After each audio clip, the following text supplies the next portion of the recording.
Prisrčen pozdrav, vsega dobrega in vsega lepega želim vam, dragi otroci, in pa vsem tistim, ki so vam pri srcu, ki jih imate najraje. V Evangeliju, če ste pozorno poslušali danes, ali pa morda še boste, bomo slišali priliko o Kristusu, ki zahteva odpoved. Niso nam pri srcu izzivi, kaj ne da ne. Ne maramo težav, kje pa.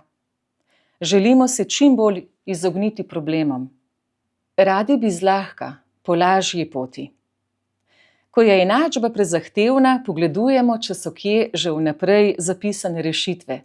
A poznate to? A to je tako, kot če bi hoteli okusiti slano, jemo pa le sladko. Ne gre. Šele ob doživetem spoznavamo raznolikost in s tem lepoto življenja. Vemo pa, da izkušnja potrebuje določeno mero odpovedi. Nekaj malega vsaj je treba narediti drugače, če naj bi prišlo do drugačne izkušnje ali rešitve. Največje zadovoljstvo občutimo ob doseženem, v katerega smo vložili nekaj napora. Če bi nam bilo vse podarjeno, bi marsikaj, kar resnično šteje, izgubilo vrednost. Odpoved odpre možnost nečemu novemu. Lahko nas osvobodi in v odprt prostor prikliče novih moči, ki se jih prej morda sploh nismo zavedali. Brez preudarnih odpovedi, ki imajo svoj jasen namen in cilj, bomo težko premikali meje.